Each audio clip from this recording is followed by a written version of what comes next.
Hey everybody, it's Jim, or some call me James, doesn't matter which, from Millennium County Railroad.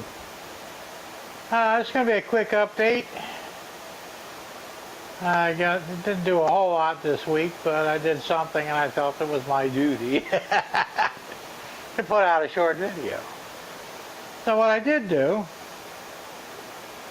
is I bought a Walther's coal loader because I'm going to go ahead and build an operational coal loading assembly, and I went ahead and this is what I bought. I don't know how well you can see that, but pretty cool. I said I have modified it. The roof sections I haven't glued down yet. You can see there's a hole in there and I'm not quite sure about the chute yet. That's kind of temporarily in there. I really like to have one that would go up and down, that would lower. I haven't decided yet how I'm going to do that, but so the only thing left to do, of course, I'm going to get a tortoise slow motion switch machine. Going to mount it over here on the side, and of course we'll put plastic around it to hide it. That'll actually operate the chute control. Pretty much the same as what everybody else is doing, but I do have a pretty good sized bin in the center, so this should work out really well. So that was the one thing that I absolutely bought and I needed, and I got some great detail on there too. I don't know if you can see it or not, but you probably can't see it, but I took a couple of figures in the little house there, and that's pretty well set up for, you know. Anyway, enough rambling on about that. Once I get it operational, I'll do a video on that, but I still got to order the tortoise machine, and there's some probably other things that I have to work out, but set up. So that's it for that. New cars for my layout. And funny thing is, I've had many cars in my life. I got my first car when I was 13 years old. It was a 1955 Oldsmobile Rocket. My parents were not happy about it. I couldn't keep it very long. But my first legitimate car that I bought when I was 15, and it was a 1967 Chevy Impala. That car was such a beater. I paid $65 for it. And a friend of mine said, I know where you can get one a couple years newer, and it's a convertible. So I bought the actually it was a couple years older, 65 Chevy Impala convertible two-door. And I found one that's exactly the same as what I had. It had a white top and a blue body.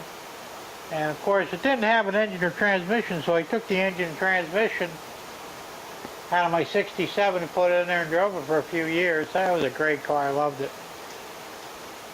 And then later on, when I got married, I bought my ex-wife, well, she wasn't my ex-wife at the time,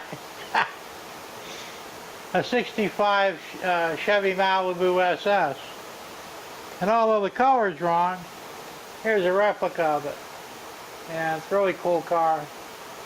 So I got these two cars to put on my layout, and I think they both have opening hoods,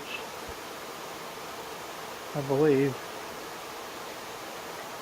Yeah, they do. They got opening hood there.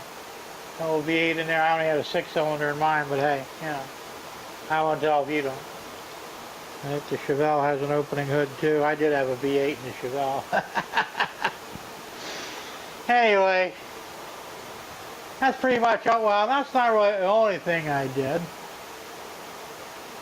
You guys remember the last video, the last video I had the wooden locomotive. I like that thing so much. I went back to U-Gears and I bought the semi-truck. I couldn't help it. And it's really cool. I'm almost done with it. I got a lot of things to go yet on there, but and it's got opening doors and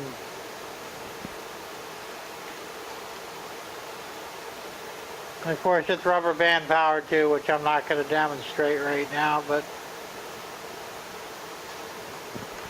it's really cool. So I still got a few more things to do on it. And it actually has a flip front end and a working 6-cylinder engine. Well, I mean, turns, but that's really cool. So I've been working on that, and that's, I think I'm on my 5th or 6th day on that now. So that's what I've been doing. Never a dull moment around. There's always things to do. And I really don't want to, but I feel I almost have to say a few words about this COPPA, however you pronounce it. I know everybody's worried about it. It's a big subject right now. We all may be affected. Now, I did, in fact, mark all my videos as not for kids. It may or may not make a difference. I don't really care, because it's not for kids. I did not produce that stuff for little kids to watch it. I mean, if they do, it's no big deal. I mean, for the most part, the only video I was that last one where, I had the lowest breast cancer awareness car. Which, by the way, I'll be doing a running session with that car involved in the next video, probably. But short of that, my videos are pretty tame. But still, they're not really, I don't do them for children. I do them for you guys, because we're like a family. And we show each other what we're doing. We give each other ideas, advice, And that's really cool, and I think it's a really neat thing, and I hope that YouTube doesn't destroy it. Well, of course it really won't, because I am fully prepared to go to BitChute if things go bad in YouTube. And YouTube's nice because it's a more popular site, and it's probably easier to load and all that, but so what? I talked about this once before. I also do what I call the wise guy videos. They're politically oriented. They're not politically correct. And I could never put them on YouTube. I don't use any language, but just the subject matter. I talk about gays and, illegal immigrants, the whole thing, the things that, you're not supposed to talk about. So, and I do these videos, and for a while there, I was doing, 1 or 2 a week, and then after I got sick, I had to, halt doing them for a while, and now that I'm better, I'm thinking about it. I just put out one last month. I'm going to try and do one a month now, maybe, I'm not even sure, but anyway, I put them, I have a channel on BitChute. So worst comes to worst, I suggest every one of us go. They don't have any censors. Now, Sparky said that they're affected too, but I don't necessarily believe that, because they're not enforcing it if they are affected by it. And like I said, their thing is, hey, you can say or do or whatever, anything you want, because we don't censor anybody. And I'll tell you, and even though I'm not for them, there's white supremacy groups on there, there's anti-Semite. I mean, there are a lot of things that, I don't agree with, but the thing is that they're allowed to have their little podium there and nobody says anything, which is the way it should be. If you don't agree with something, that's fine, but you don't have to shut it down. Just don't listen to it. So I'm pretty sure that right now they're not hardly on the map as far as, popularity like YouTube is. And they're not owned by Google. If you have to go over to them. Now, I backed up all my videos, so moving them would be a time-consuming process, but I won't lose anything. Backed up both on my computer and on a backup drive, so I'm not worried about it. That's assuming that the worst happens. Now, I'm not even monetized, so I don't even think this is really going to affect non-monetized people, although I could be wrong. Maybe we're the ones who are going to go after because we're not making them any money. Who knows? at this point. I mean, I've watched probably a dozen different videos from lawyers, from other modelers, from other people in general, and they all seem to be saying the same thing, which is a lot of nothing.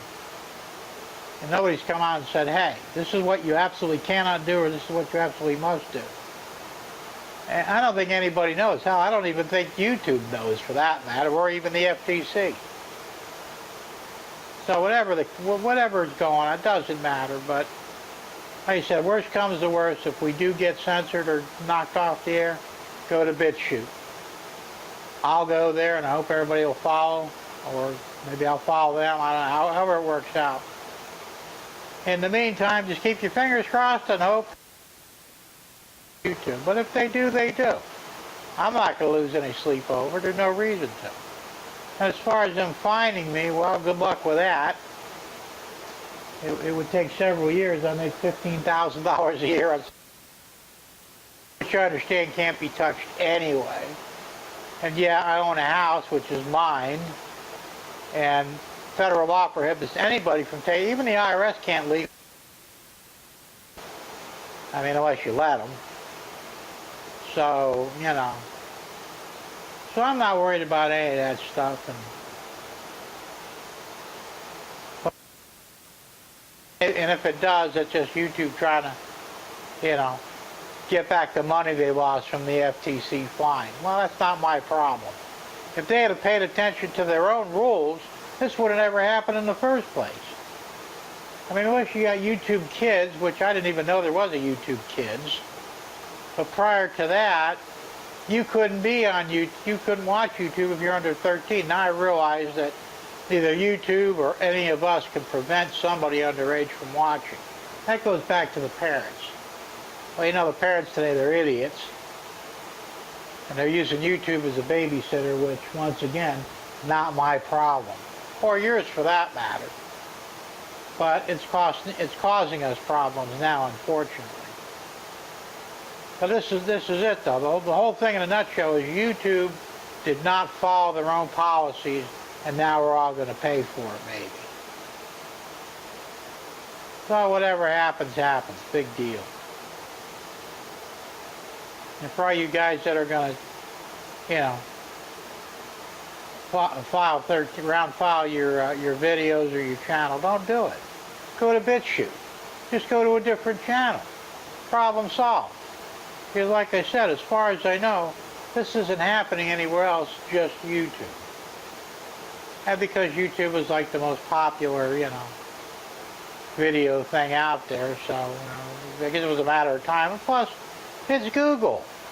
Google has been spying on people since day one. And they're using YouTube to do the same thing. And of course, you know, they're probably brainwashing the kids. Who knows? Well, like I said, this has nothing to do with our content as much as it did the advertising content that YouTube was sponsoring on our sites.